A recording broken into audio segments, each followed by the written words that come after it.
Olá a todos que nos assistem, sejam muito bem-vindos a mais um programa TV Câmara, aqui da Câmara Municipal de Nova Friburgo. Vamos começar com a palavra do presidente.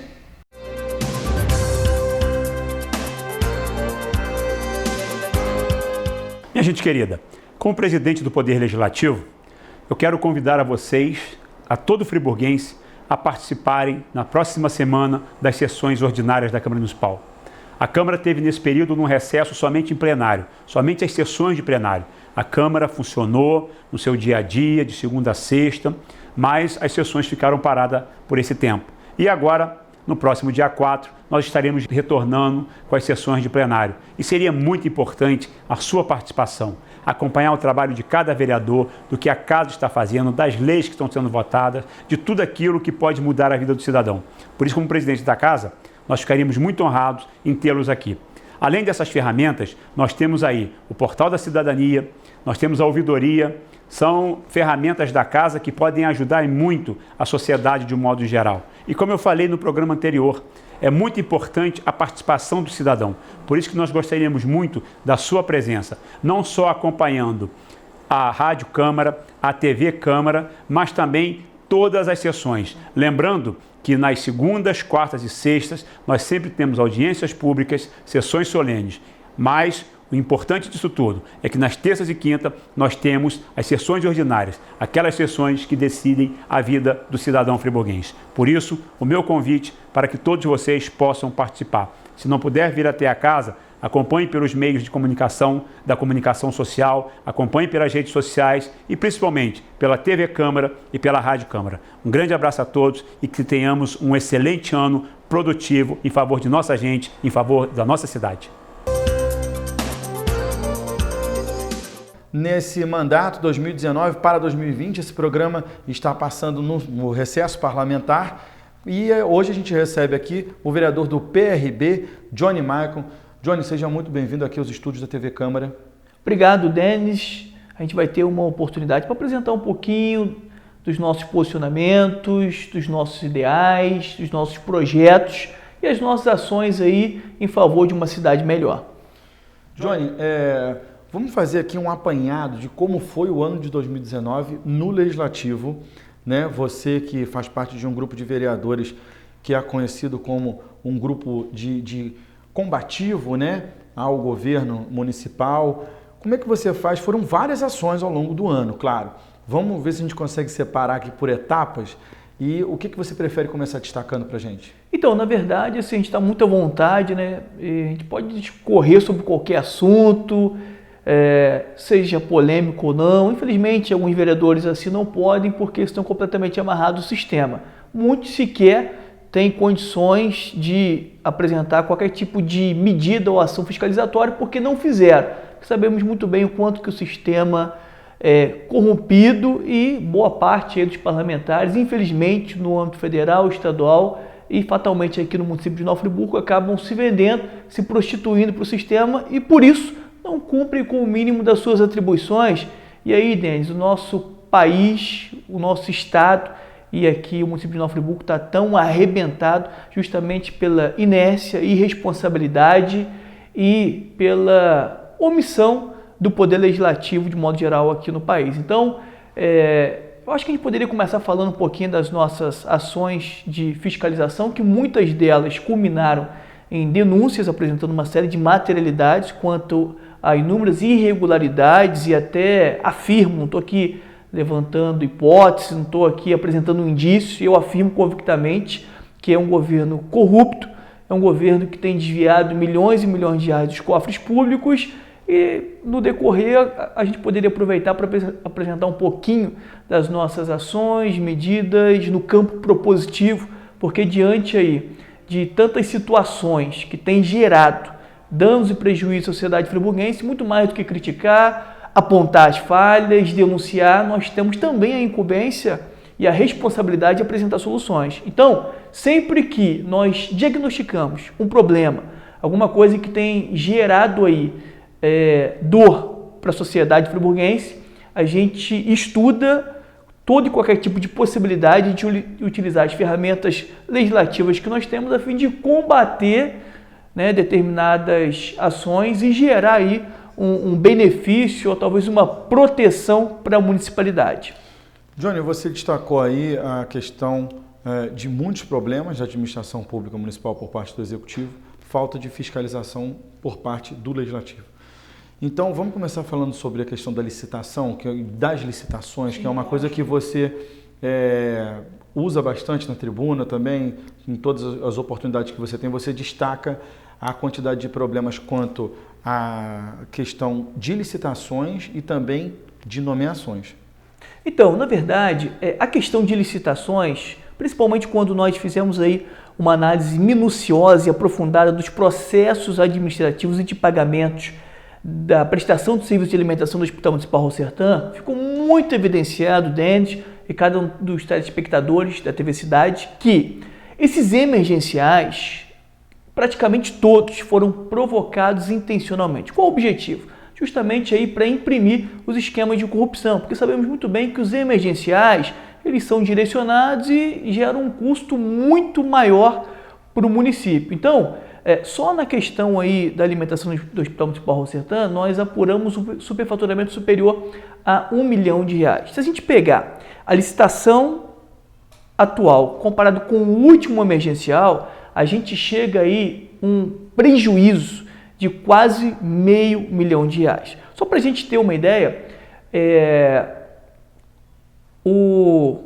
a licitação teve um contrato firmado recentemente com valor de R$1.600.000. O último emergencial, que durou 143 dias, ele ultrapassou a R$2.200 e poucos mil que o município pagou à empresa. Então, olha quanto prejuízo que foi gerado, estou falando só da alimentação, mas tantos outros contratos que foram firmados e que os meios poderiam ser evitados. Aí alguns podem perguntar, mas vereador, como que o senhor está afirmando que poderiam ser evitados? Vou trazer alguns exemplos práticos. Quer ver uma coisa? Vamos falar aqui do quanto que o governo, quando tem interesse, faz o processo licitatório caminhar de forma célere. Vou citar aqui pelo menos dois exemplos. As obras da cobertura da Estação Livre. O processo ele foi aberto dia 20 de fevereiro de 2019. No dia 16 de abril, ou seja, menos de 2 meses depois, já estava marcado a tomada de preço, já estava na sua etapa conclusiva. E aí, no mesmo mês, o processo foi concluído e as obras estão em andamento. Esse é um exemplo. O outro exemplo é em relação à ciclovia, a tão polêmica ciclovia aqui em Nova Friburgo, que está custando aos cofres públicos cerca de R$999 mil, enquanto as obras da Estação Livre foi R$1.032 mil. O processo ele foi aberto exatamente no dia 9 de abril de 2019. 9 de abril. Curiosamente, em meados de maio, cerca de um mês depois, o processo também já estava na sua etapa conclusiva de tomada de preço. O que isso significa, Denis e cada um dos telespectadores? Que quando a gestão municipal quer dar celeridade nos processos administrativos, consegue. Então, por que fizeram tantos emergenciais? Porque tem interesses escusos por trás. Enquanto isso, a gente vê a Escola Municipal Odete Pena Muniz, uma das mais tradicionais do município de Nova Friburgo, que o processo foi aberto em março desse ano e o processo está paralisado. Até hoje não ocorreu sequer a licitação de concorrência para que seja selecionada uma empresa para iniciar a construção aí de uma nova unidade educacional para a Escola Odete Pena Muniz. E o que dizer da Escola Municipal Hélio Gonçalves Corrêa? O processo foi aberto no dia 8 de fevereiro de 2019, Denis, para fazer manutenções e reparos. Se chegar no dia chuvoso, nessa escola do Jardilândia, vamos observar que as crianças não conseguem estudar, porque praticamente todas as salas ficam inundadas. Nós tivemos lá na semana passada a sala do Pré-1 e do Pré-2, quando nós chegamos lá, estava completamente encharcada, molhada, e as crianças estavam no refeitório que é improvisado. E o refeitório tem umas grades na sua lateral soltas. E aí não é um problema pontual, não foi algo que ocorreu nesses últimos dias. Nós tivemos em dezembro do ano passado lá, Denis. E aí, diante de um estado tão deplorável da unidade, nós protocolamos uma denúncia no Ministério Público do Rio de Janeiro, gerou um inquérito civil 86/2019, o município assumiu o compromisso para fazer as devidas intervenções. O processo, repito, foi aberto dia 8 de fevereiro de 2019 e até agora não tomaram nenhuma medida concreta. Então, as unidades educacionais estão completamente sucateadas. O último processo de reparos nas mesmas foi aberto em 2014, um processo que teve uma série de problemas e a empresa que ganhou a licitação à época não cumpriu com as suas obrigações. E até o presente momento, o município não abriu um novo processo para fazer as intervenções em diversas unidades que estão abandonadas. Então, eu trouxe alguns desses exemplos para mostrar e para provar que esse governo ele é muito irresponsável, ele é muito negligente. Você pega o Maximilian Falck, você pega o próprio Odete Pena Muniz, a Defesa Civil exarou laudos condenatórios das unidades, apresentando riscos iminentes de desabamentos, de parede a qualquer momento poder cair, problemas aí, possibilidade até de dar um curto-circuito no Odete Pena Muniz. E a gestão municipal, principalmente aí tem que destacar a Secretaria Municipal de Educação, foi tão irresponsável que ao invés de tomar uma medida enérgica, imediata e tirar os profissionais e principalmente as crianças dessas unidades, não, permaneceram com que os mesmos estivessem dia após dia nessas escolas, sendo que tinha risco iminente. Aí eu pergunto, se ocorresse uma tragédia, quem assumir a responsabilidade? Então, que bom que Deus guardou, mas poderia ter acontecido pior. Então, só para exemplificar o quanto que essas licitações têm sido aí maléficas para o município. Você pega aqui manutenção de equipamento do Hospital Municipal Raul Sertã.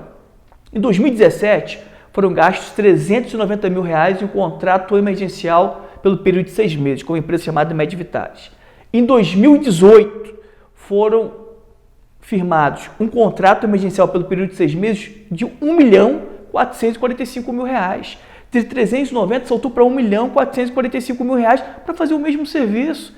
E aí já tinha publicado no Diário Oficial um outro contrato também pelo período de 6 meses, cerca de R$1.300.000 e poucos.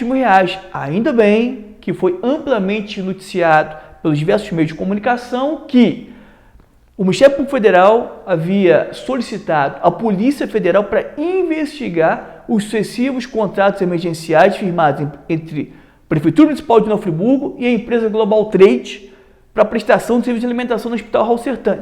Com isso, Denis, eles deram uma recuada e o contrato, que seria de R$1.300.000 e poucos, caiu para R$700 e poucos mil. De qualquer forma, 2017 gastou R$390 mil, 2018 mais de R$2 milhões para a prestação do mesmo serviço. Aí vejamos, se em 6 meses, se no contrato de R$1.445.000 para manutenção preventiva e corretiva de equipamentos do Raul Sertã, na licitação, para 12 meses, chegou a R$1.700 e poucos mil. Olha que diferença. Olha o quanto que tem sido altamente lesivo aos cofres públicos do município de Nova Friburgo, esses contratos emergenciais. Aí cito aqui os contratos mais recentes da lavanderia, do Hospital Raul Sertã Maternidade, R$579 mil pelo período de 6 meses. Uma empresa que é lá de São Pedro da Aldeia, da região dos Lagos. Mas por que disso tudo? Pela inércia, pela falta de planejamento e pelas articulações que acontecem nos bastidores da política para favorecer a empresa A, B e C e para estabelecer esses incontáveis esquemas de corrupção que, lamentavelmente, Denis e cada um dos telespectadores se instalaram aqui em Nova Friburgo. A lavanderia do Hospital Raul Sertã, ela passou por reformas desde meados de 2017 e aí depois tiveram uma certa de burocracia para comprar os equipamentos para atender as demandas da lavanderia do Raul Sertã. Aí depois conseguiram vencer essas etapas, agora recentemente chegaram à conclusão que tem que fazer uma subestação elétrica a fim de atender toda a carga elétrica daqueles equipamentos que serão instalados. Por que não viram isso lá atrás? Então, uma intervenção que iniciou em meados de 2017, até agora não foi plenamente concluída dentro do Raul Sertã. E o Hospital Maternidade? Quantas das vezes, Denis, né? Vocês aqui participando com a gente viram, a gente alertou na tribuna, a gente através de requerimento de informação, fotos e vídeos publicizados nas redes sociais, nós mostramos o quanto o Hospital Maternidade estava completamente abandonado, quantos equipamentos estavam sucateados. Equipamentos que, diga-se de passagem, são equipamentos baratos. O município tem totais condições de comprar os mesmos. E, curiosamente, um pouco antes de haver interdição dos 3 setores da maternidade, entre eles a lavanderia, eu fiz um requerimento de informação perguntando se havia algum processo administrativo para fazer os reparos, para fazer as obras e para comprar equipamentos novos. A Secretaria Municipal de Saúde respondeu que não. Dias depois, houve aí uma intervenção e uma interdição da Justiça para a lavanderia, dispensa e a cozinha do Hospital Maternidade. Então, por que eu estou falando isso? Para ver o quanto que o município é responsável. Se tivesse resolvido a questão do Hospital Raul Sertã, não precisaria terceirizar, gastando em quase R$600 mil pelo período de 6 meses. Porque o Hospital Raul Sertã poderia absorver essas demandas do Hospital Maternidade. Digo mais, se fosse um município com uma gestão organizada, realmente responsável, nem teria interdição da lavanderia do Hospital Maternidade, né? Teriam feito as intervenções muito antes de passar esse vexame, essa vergonha aqui no município de Nova Friburgo. Então, nós fizemos o levantamento e chegamos à conclusão que na gestão do secretário Cristiano Guenin, ao longo dos meses que ele esteve à frente da pasta da Secretaria de Saúde, o que ele gastou dos cofres públicos com os contratos emergenciais só da pasta da saúde, que fique isso bem frisado, é o equivalente ao que foi gasto em 5 anos de governo de todas as áreas. Então, é por isso que em 2017 gastaram, e vou até usar uma outra palavra, grande parte desses recursos foram desperdiçados, 137 milhões de reais com a saúde pública aqui de Nova Friburgo. 2018 saltou para 156 milhões de reais, Dente. Ou seja, aumentou em 19 milhões justamente por esses inúmeros contratos emergenciais. Com 19 milhões de reais, daria pelo menos para o prefeito Renato Bravo cumprir com parte de uma das suas promessas. Quando o prefeito Renato Bravo chegou em 2016 e disse assim, olha, eu apresento a proposta de construção de 2 UPAs, uma em São Geraldo e outra em Olaria. Observa-se que ele apresentou as propostas também para os bairros mais populosos, né? A fim de enganá-los, ludibriá-los e obter êxito na eleição, foi que, infelizmente, ele conseguiu. Hoje, uma UPA, para se manter em Nova Friburgo, tem um gasto aí em torno de 14 a 15 milhões por ano. Vejamos, isso considerando que a UPA ela tem uma responsabilidade tripartite, o governo federal, o Estado e o município, cada um entra com a sua parte. O município entra ainda com a menor parte. Então, se 14 a 15 milhões para manter uma UPA durante um ano, e você construir uma UPA aí, chuta aqui, você vai gastar uns 3, 4 milhões, talvez até menos. Então, o que houve de diferença de gasto adicional de 2017 e 2018 daria para construir e manter a UPA durante um ano. Então, se a gente tivesse tido um adicional de gasto de 19 milhões na saúde e houvesse uma percepção de uma melhora considerável e realmente a gente vislumbrasse que tivesse um caminho certo, em que tivesse atendendo às expectativas, às demandas da saúde pública, tudo bem, mas a gente observa que o orçamento chega a quase 40% de investimento na saúde e, infelizmente, a situação só piora, né? Então, a gente espera aí que a justiça seja estabelecida, que a Lei 8666 seja cumprida na sua integralidade, porque ela é muito clara ao enfatizar que quando os emergenciais eles são fabricados, tem as sanções previstas, entre elas multa e até mesmo prisão, né? Porque se a gente botar na ponta do lápis, se a gente fizer aí uma apuração por cima, não digo nem de forma muito minuciosa não, nós vamos chegar à conclusão que só a diferença das licitações para os contratos emergenciais foram, infelizmente, tem sido milhões e milhões de reais que o município tem perdido. Isso sem considerarmos todos todas essas articulações aí que conspiram em favor da corrupção, que sabemos muito bem para quais objetivos. Está chegando a eleição do ano que vem, sabemos que investirão rios e rios de dinheiro a fim aí de ganhar os votos da população e serem reeleitos. O senhor acredita, o senhor destacou muito essa questão de falta de gerenciamento nos processos administrativos, quando quer faz, quando não quer não faz. O senhor agrega isso mais ao Poder Executivo no alto escalão ou ao secretariado diretamente? Na verdade, os dois. Por quê? O chefe do Executivo, a figura do prefeito, ele é um líder. Então, qualquer coisa que acontece no município, mesmo que ele não tenha um conhecimento ou talvez uma responsabilidade direta, respinga diretamente nele. Então, o que compete ao chefe do Executivo? Ele tem que cobrar veementemente para que cumpra pelo menos com o mínimo das responsabilidades de uma pasta, de uma secretaria municipal. Você observe comigo, se a gente pegar hoje o plano de governo que foi registrado do prefeito Renato Bravo, a gente pega aí as inúmeras secretarias, não tem uma sequer que foi cumprido ou que a gente visualize que vai cumprir grande parte das propostas. A saúde, por exemplo, das 12 diretrizes da saúde, eu mostrei que das 12, 2 houveram tentativas frustradas e as 10 sequer saíram do papel.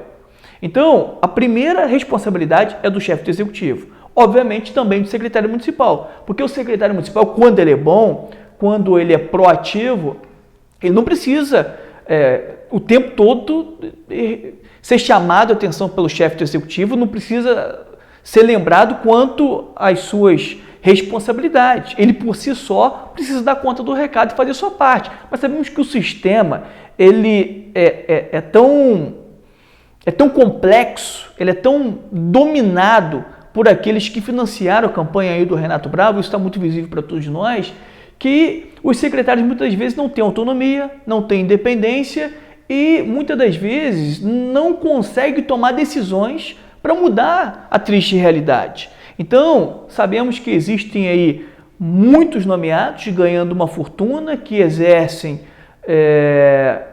a influência no governo, sem um mínimo de preparo, sem um mínimo de qualificação, sem um mínimo de formação. Aí é um outro problema que é gerado na gestão pública municipal, porque você pega um comissionado que ganha R$5 mil, o cara é completamente desqualificado. Eu não vejo problema, sinceramente, dentro. O cara ganha 5 mil, 7 mil, 10 mil, ele pode ganhar o salário que for, mas tem que ser justo, porque o cara ganha 5 mil, o cara não se submeteu a um concurso, o cara não tem um mínimo de formação profissional para estar lá. Muitas das vezes, o cara que ganha 848 vai ser quem vai ensinar a fazer o trabalho, vai ser o seu instrutor.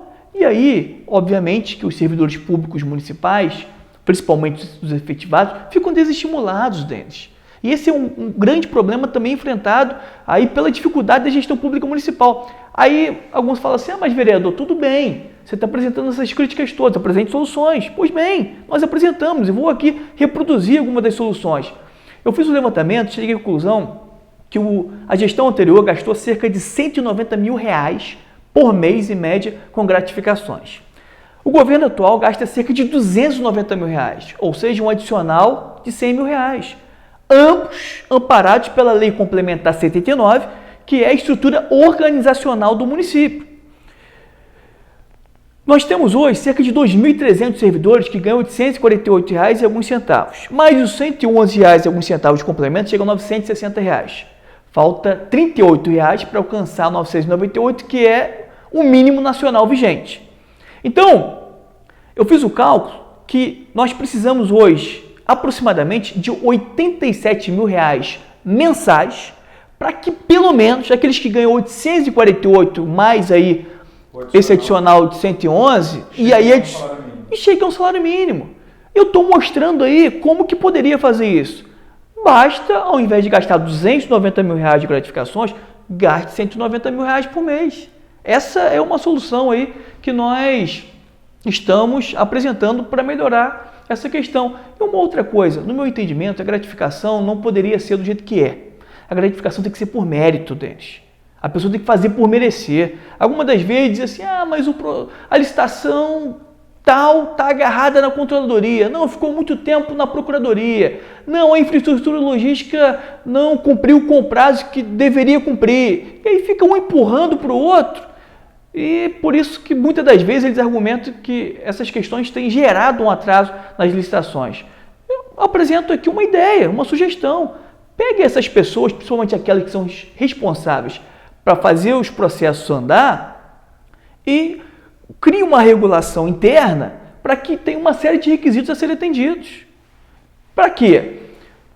Por exemplo, eu e o senhor estamos numa secretaria, na controladoria.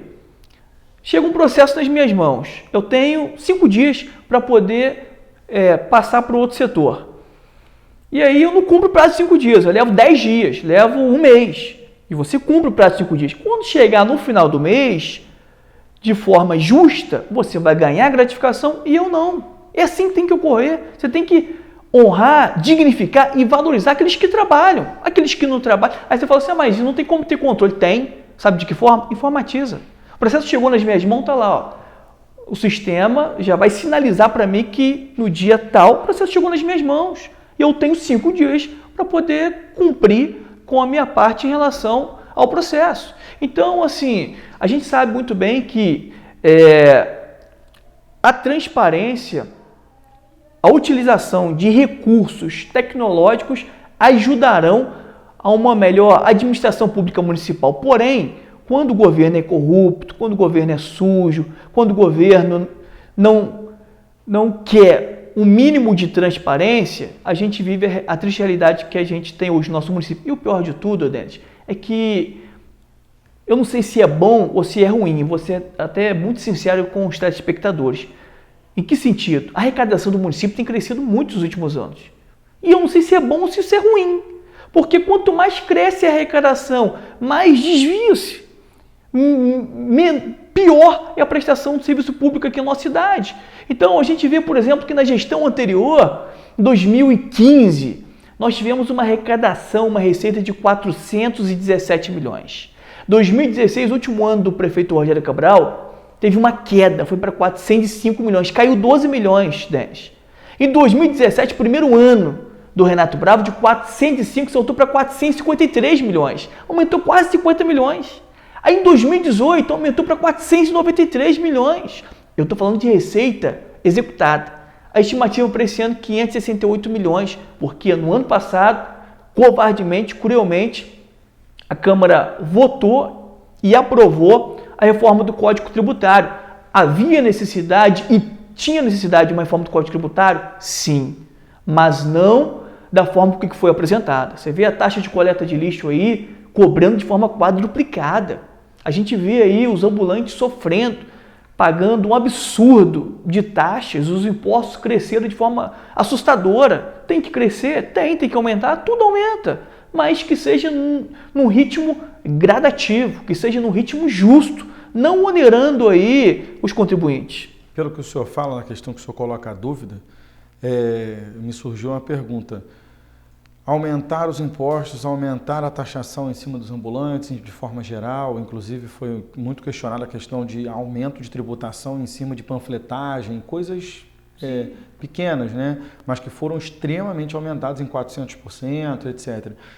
Diante disso, aí eu faço a retórica da sua pergunta, né? Todo esse aumento para quê? Não é essa a pergunta que o senhor se faz? Exatamente, para quê? Porque, Denis, vejamos, olha só, se a gente paga um imposto caro, se a gente paga uma taxa cara e a gente vê isso revertido em serviços públicos, por mais que a gente reclame, por mais que a gente critique, no fundo, a gente vai ter aí uma sensação de satisfação. Mas não é o que ocorre na cidade. Você quer ver? A gente paga aí um absurdo de taxa de iluminação pública. É um problema crônico e sistêmico desse governo. O município arrecada anualmente em torno de 14 milhões de reais com a taxa de iluminação pública. Nós chegamos a um período de ter praticamente 5 mil pontos de iluminação sem iluminação. E pagando da mesma forma. E pagando. E aí você observa que Eu fiz o levantamento no início desse ano, pegando janeiro de 2017 até o início de 2019, nós tivemos 14 meses sem a prestação de serviço de iluminação pública e nós, como cidadãos, pagando. Em um dado momento, o serviço foi terceirizado e aí levanta-se uma série de dúvidas acerca desse serviço, porque no início de 2017 foi firmado um contrato de um pouco superior a 2 milhões de reais com a empresa Compilar. Passado alguns meses, contrato de 6 meses, passado alguns meses, foi pego em um grande esquema de corrupção no município de São Gonçalo, que foi preso o ex-prefeito de São Gonçalo e representante da empresa. E essa empresa veio fazer o que em Nova Friburgo? Contrato de mais de 2 milhões de reais, chegando aí a um valor mensal em torno de 335 mil reais, destacando que o município de Nova Friburgo tem aproximadamente 200 mil habitantes, arredondando, 200 mil habitantes. A gente pega o município de Guarulhos, por exemplo, interior de São Paulo, que tem uma população aproximadamente de 1.300.000, lá o município paga em torno de 140 mil reais por mês pela prestação de serviço de iluminação pública. Como que Nova Friburgo, quando teve a prestação de serviço, pagou 335 mil reais? Aí depois veio uma empresa chamada Fulltech, também pelo valor de um pouco mais de 2 milhões de reais. Até hoje não resolveram a questão da licitação, existe aí uma série de incógnitas no ar. Aí, no início do ano, o município disse que vai assumir a responsabilidade, que não ia, por enquanto, terceirizar, porém, alugaram 3 veículos, 2 caminhões, guindalto, com aquele cesto, né, que leva aí até o operador para poder fazer as intervenções nos postes, 2 caminhões de guindalto e uma caminhonete pelo período de 6 meses, pelo valor de 410 mil reais. Aí já firmaram um outro contrato também pelo período de 6 meses, pelo valor de 410 mil reais. Ou seja, 3 veículos deles, e cada um dos que estão nos assistindo nesse momento, 3 veículos pelo período de 2 meses, alugados por 820 mil reais. Por que os meios não foram comprados? Por que os meios não foram adquiridos? Seria um patrimônio para o município. Destaque, são caminhões já antigos, caminhões que têm em torno aí praticamente 10 anos de uso. O município poderia ter comprado caminhões zeros, que poderia também estar sendo utilizado para outras aplicações. Então, a gente observa que é uma gestão desastrosa, é uma gestão que tinha tudo para ser a melhor do bicentenário de Nova Friburgo, justamente pelos recursos que entraram e têm entrado aí nas mãos do prefeito Renato Bravo. Vale aqui relembrar os 26 milhões de reais, que eu tenho dito na tribuna da Câmara, quase todas as sessões, que os vereadores foram irresponsáveis. Alguns dizem assim, mas vereador, o senhor é do contra. Por que eu sou do contra? Qual era a nossa proposta? Vamos ter audiência pública?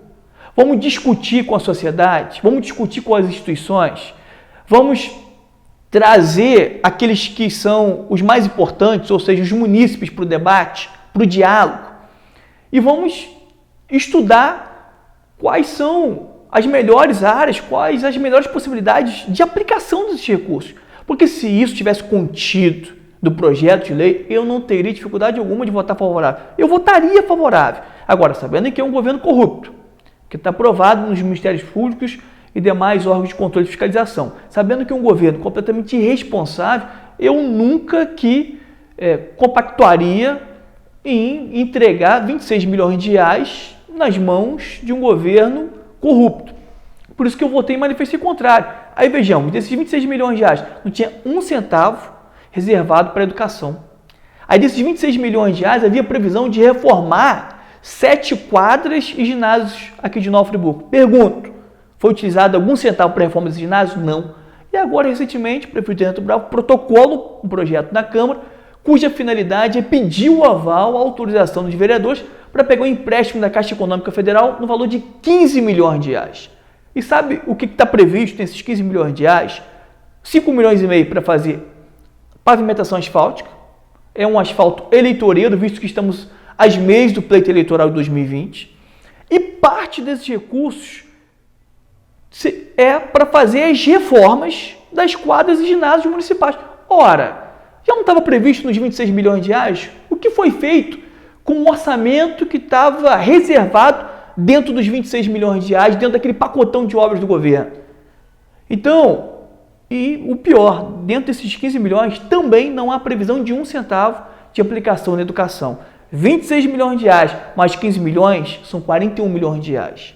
E as creches, as escolas estão cada vez mais sucateadas e o governo municipal está preocupado em fazer asfalto eleitoreiro, está preocupado em pagar mais de 300 mil reais em um projeto de ciclovia do centro da Cascatinha. Então, é lamentável que a gente tenha vivido aqui na nossa cidade e muitas das vezes é de se indignar, Denis. É por isso que às vezes a gente chega na tribuna e começa a desabafar, às vezes a gente grita, às vezes a gente até exagera um pouco, porque dia a dia a gente tem visitado os setores públicos, a gente tem ido até o Hospital Municipal Raul Sertã, a gente tem sentido na pele a dor e o sofrimento dos cidadãos da nossa cidade. E sabemos muito bem que isso tudo que tem acontecido não é só porque é uma gestão ruim, não é só porque o prefeito Renato Bravo tem sido reconhecido nas ruas como o pior prefeito dos 200 anos de Nova Friburgo, mas é porque é um governo que está fundado no lamaçal da corrupção. E isso, Denis, para as pessoas de bem, para as pessoas que sonham e vislumbram dias e momentos melhores na nossa cidade, é de se indignar, é de gerar um inconformismo tão intenso no nosso coração que cada vez mais nós somos motivados a lutar contra esse sistema. E o que gera aí uma paz para dentro de nós é que nós temos plena convicção que as estruturas, as colunas desse sistema corrupto estão sendo enfraquecidas. Vai chegar um momento que essas colunas vão cair. E quando isso ocorrer, a justiça vai ser estabelecida. Eu costumo dizer que eu não tenho nenhum sentimento de vingança. Eu não quero mal de ninguém, Nedes. Pelo contrário, eu quero que todos fiquem bem. Agora, eu quero que a justiça seja feita. Aqueles que roubaram, aqueles que estão com suas mãos sujas de sangue, porque pessoas morreram no Hospital Raul Sertã. Falta de medicamento, falta de suporte, falta de insumos e elementos essenciais para salvar a vida dos pacientes. Alguns deles, ou melhor, muitos, poderiam ainda estar no seio dos seus familiares, mas não estão mais por conta dessa corrupção desenfreada que é altamente gananciosa e não tem o mínimo de sensibilidade. Então essas pessoas, sim, elas têm que receber o que elas têm plantado, que é ir para trás das grades. As pessoas têm que ser presas. Alguns dizem assim, mas vereador, esquece, isso nunca vai ocorrer. Não vai ocorrer? Onde estão aí ex-governadores hoje do estado do Rio de Janeiro? Pezão, Cabral, onde está Pisciani, onde está Paulo Melo, onde está, entre aspas, poderoso da Câmara Federal Eduardo Cunha? Estão atrás das grades. Então, as pessoas pensam que é brincadeira deles. Vai chegar uma hora, e aí eu vou até utilizar de um ditado popular, que a casa vai cair. E vai cair. Vai chegar um momento que todos aqueles que estão plantando aí essa corrupção vão colher prisão. E é tudo que eu quero, tudo que eu anseio, tudo que eu desejo. Meu coração pulsa por isso, sabe por quê? Porque quando isso ocorrer, vai servir de lição para os futuros prefeitos, para os vereadores, para os secretários municipais, para todo agente público que em algum momento tenha o pensamento, a mentalidade e tenha aí uma intenção no coração de apropriar-se daquilo que não é teu, seja um equipamento público, seja recursos dos cofres do município. Isso tem que ter as devidas punições, porque a gente não aguenta mais, né, Denis? Sabemos muito bem que o nosso país, o estado do Rio de Janeiro está quebrado, a nossa cidade vive um momento muito ruim, grande parte fruto da corrupção. O senhor tem destacado também, até fez como sugestão de pauta, a questão da falta de pagamento de aluguel de alguns imóveis que servem como base educacional aqui em Nova Friburgo. Isso é um outro problema, né? Exatamente. Que, na verdade, volta ao que o senhor falou. A receita existe. Por que não acontece o pagamento? Pois é. Então, e curiosamente, Denis, as empresas que têm aí, algumas eu posso dizer que são indícios de corrupção, outras já são provadas, como a Global Trade, indústria de alimentação, por exemplo, elas sempre receberam em dia. Caminhos Dourados sempre recebe em dia. Transfria, que é da mesma família Caminhos Dourados, que ganha 15 milhões por ano do município, pegando aí transporte na área rural, né, da educação, mais o transporte fora do domicílio para a saúde, ele sempre recebe em dia. Então, por que que os aluguéis e tantos outros que precisam, né, de se manter, não ter recebido em dia. É desorganização e digo mais, Denis, é muito mais do que isso. É por isso que eu falo que muitas das vezes a má gestão é provocada. A gente observou isso na CPI. A empresa Nutrenest, que prestava o serviço de alimentação no Hall Sertã antes da entrada da Global Trade, ela estava prestando o serviço já há um bom tempo no município. E aí, quando o Renato Bravo assume, ela continua prestando o serviço sem receber um centavo. Qual era a intenção da gestão municipal? Fazer com que a empresa ficasse numa situação financeira muito difícil e desistisse de continuar prestando serviço. Como eles observaram que a empresa não ia desistir, a empresa estava pegando dinheiro emprestado para poder cumprir aí com as suas obrigações financeiras, ela botou a Nutrenest para fora. No dia 8 de abril de 2017, às 4h30 da tarde, a prefeitura envia um e-mail para o proprietário do Nutrenest dizendo que no mesmo dia, à meia-noite, ele tinha que sair às pressas, colocando a empresa para fora e entrando a Global Trade sem qualquer tipo de cobertura contratual. Ainda bem que o proprietário do Nutrenest ainda foi generoso, porque permitiu que utilizasse dos seus equipamentos, do pessoal que ainda estava com vínculo empregatício com a Nutrenest e mais, ainda permitiu que utilizasse dos genes alimentícios da Nutrenest, porque nem isso a Global Trade, indústria de alimentação, tinha para poder preparar as refeições para os pacientes, servidores e acompanhantes do Hospital Municipal Hall Sertã. Então, o que gera aí uma tristeza mais profunda para os nossos corações é justamente essa forma desordenada de administrar os recursos. E, pela lei, você tem que obedecer uma ordem cronológica de pagamento. Agora, recentemente, o prefeito Renato Bravo tomou uma outra multa do Tribunal de Contas justamente por não obedecer a ordem cronológica do exercício de 2017. Então, você não tem que escolher a empresa XYZ, você tem que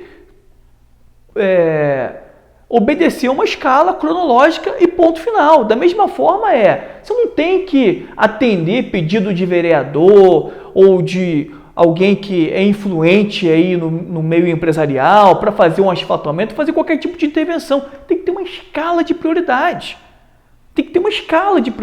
Infelizmente, o município não entende o conceito de prioridade. É por isso que gasta-se uma série de recursos, chega-se na casa de milhões e milhões de reais em contratos desnecessários. Cito aqui R$1.800.000 de um contrato firmado com a PUC do Rio de Janeiro para fazer estudos pelo período de 6 meses em relação aí à questão de servidores. E aí, diante de um contrato tão obscuro, nós fizemos um requerimento de informação, a gente começou a cobrar uma série de informações, eles recuaram e romperam o contrato. Então, isso aí também serve para exemplificar, Denis, que o nosso posicionamento, as nossas medidas contra o sistema gera frutos que a população muitas das vezes não entende. É igual alguns dizem assim, mas vereador, vocês têm que trazer emenda parlamentar para a cidade, porque eu não vi você trazer uma emenda parlamentar. Eu quero até aproveitar um momento para destacar o seguinte, Denis. Do que adianta eu conseguir 1 milhão de emenda parlamentar para a cidade se, primeiro, a emenda parlamentar ela não for aproveitada, se o governo municipal não fizer o projeto como deveria, e terceiro, que é o pior de tudo, se eu for conivente com desvio de milhões de reais. Então, também não é uma atribuição direta do vereador conseguir uma emenda parlamentar. É atribuição direta, sim, fiscalizar e legislar pensando na coletividade, sem ter interferência de terceiros, sem ter interferência do segmento profissional que o parlamentar participa, sem qualquer tipo de interferência do segmento religioso que ele participa, tem uma total independência e sempre em favor daquilo que é o melhor para a municipalidade. Né? Esse tem que ser o posicionamento. Pelo que eu entendi da colocação do senhor é o seguinte, como repassar mais verba para uma administração que o senhor não acredita? Justamente.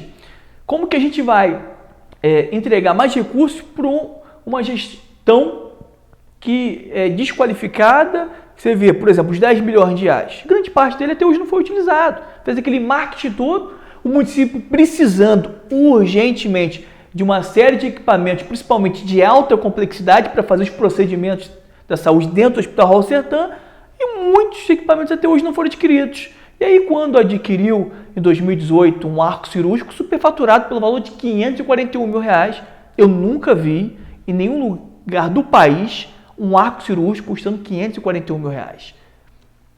Então, pelo que o senhor fala, a gente volta àquela colocação.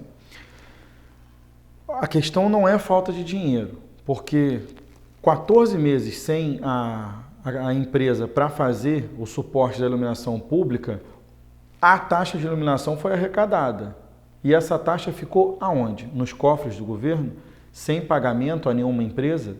Então esse valor agregou a mais no orçamento do município.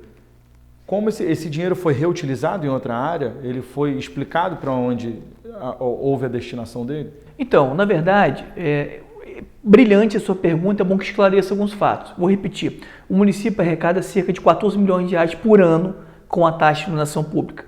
Vem na conta, a concessionária recebe e o dinheiro é transferido para as contas do município. O município paga aproximadamente 700 a 800 e poucos mil reais por mês a Energisa, a concessionária. Existe uma resolução da ANEEL que estabelece o seguinte, que o município ele tem que pagar por cada ponto energizado. O que isso significa? Friburgo hoje tem mais de 25 mil pontos energizados.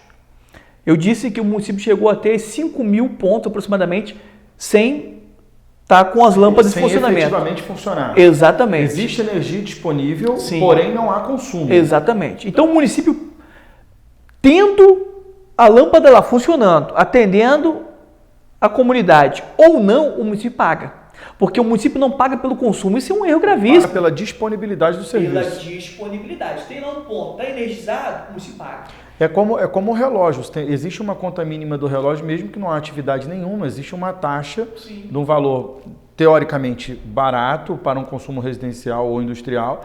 Porém, a energia elétrica é cobrada pela disponibilidade e não pela utilização. Exatamente. Aí, Denis, observamos que, olha que prejuízo para o município, porque o município paga a Energisa cerca de 700 a 800 mil reais por mês, né, por esses pontos energizados. Na verdade, vou além, não é o município que paga, somos nós quem pagamos. E a gente paga por um serviço que nem há. Então, quando a gente tem aí uma lâmpada sem estar funcionando na cidade, o município está pagando por ela. Imagine 5 mil lâmpadas.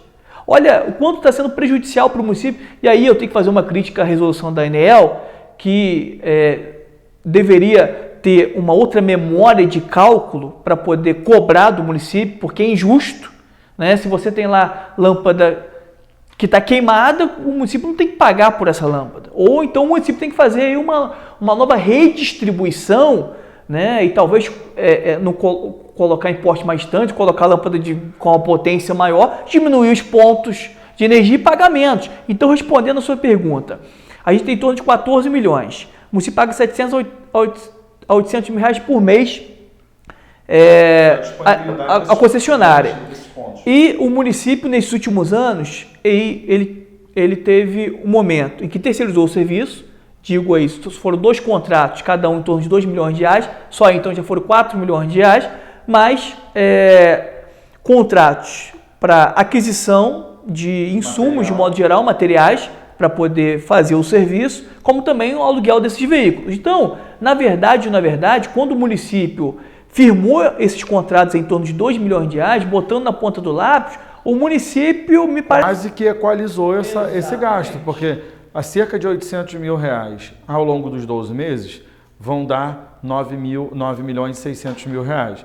9 milhões e 600 mil, mais 4 milhões do contrato de 2 milhões a cada 6 meses, a gente já chega num valor de 13 milhões e 600 mil reais. Sobram aí 400 mil reais, que seria o máximo da compra de insumo, que na verdade sempre está faltando. Exatamente. Então, assim, na verdade isso aí é uma estimativa, porque eu me lembro que uma prestação de contas do município fechou até no vermelho. Fechou no vermelho porque no fundo, me parece que até ultrapassa aí muitos 800 mil reais de gasto mensal com a concessionária. Então, olha só quantos prejuízos que o município tem tido. Né? Até quando bota na balança o município perde, mas aí a gente tem que lembrar desses contratos de mais de 2 milhões de reais e mais uma vez falar da diferença que tem em Guarulhos, falar da diferença que tem lá em Londrina, lá no Paraná, uma população de em torno de 480 mil habitantes, eles pagam 130 mil reais por mês para prestação de serviço de iluminação pública. Friburgo, quando teve a empresa prestando serviço, pagou cerca de 335 mil reais. Olha que diferença. Né? Então, sabemos muito bem que muitos dos contratos aqui no Friburgo têm sido superfaturados e é por isso que quando o município fala assim, mas nós não temos dinheiro para dar um reajuste digno para o servidor. É verdade. Não tem dinheiro para fazer o básico essencial. É verdade. Não tem. Mas por que não tem? Porque não entra nos cofres públicos? Não. Por causa dessa gestão que é visivelmente desastrosa e que se articulou e continua se articulando nos bastidores podres da política para favorecer a empresa XYZ, para colocar e firmar contratos superfaturados. É por isso que chega lá na ponta, os cidadãos têm sofrido cotidianamente.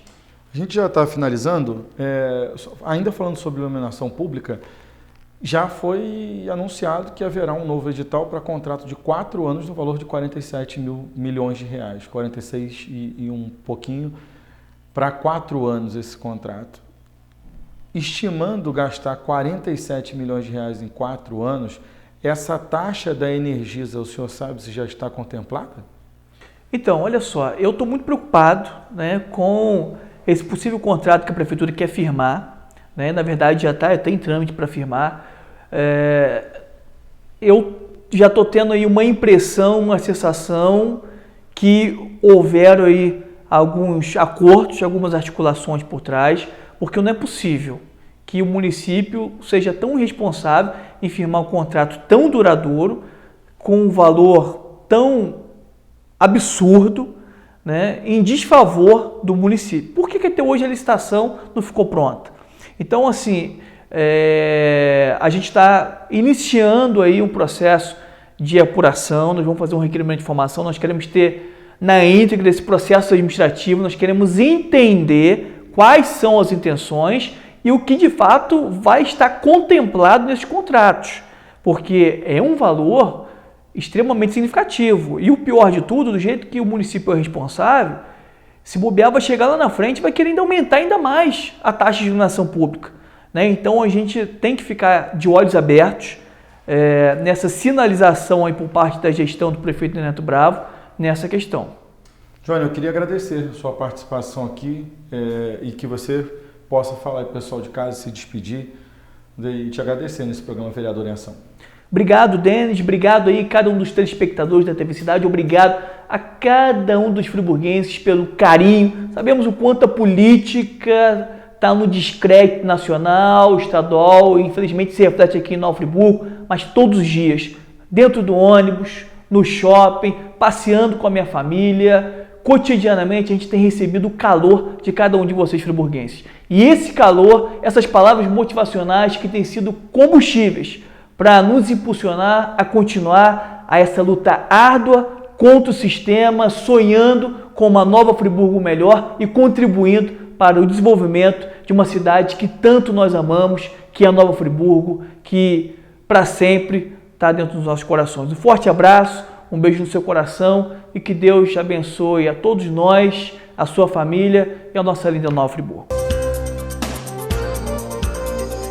E no quadro Fique por Dentro, você vai ver mais um pouco das obrigações de cada vereador.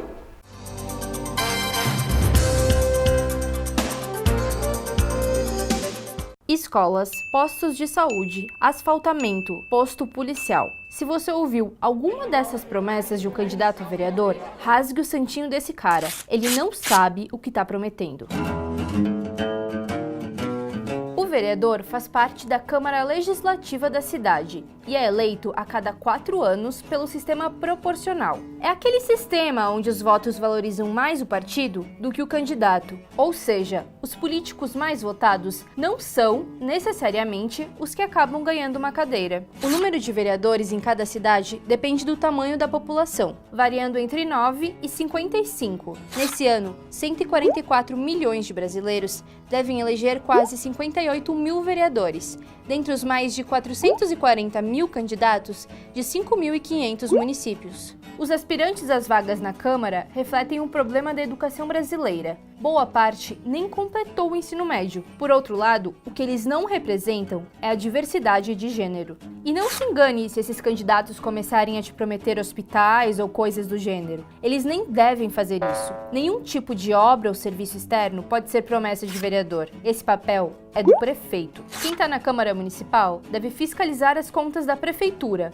observando se as obras não estão superfaturadas e se os hospitais, escolas e outros serviços estão servindo de verdade a população. É a Câmara Municipal que aprova ou rejeita projetos criados pelo prefeito. Ela também pode modificar as leis municipais que já existem ou criar novas, desde que tenham a sanção da prefeitura e não interfiram nos códigos federais e estaduais. Cabe ao vereador mudar, criar ou extinguir os impostos municipais, por exemplo. Além disso, são eles que aprovam o Plano Diretor Local, que é um documento com o propósito de guiar os principais objetivos da cidade durante o mandato. E sim, são eles que sugerem nomes de rua. E quanto eles ganham?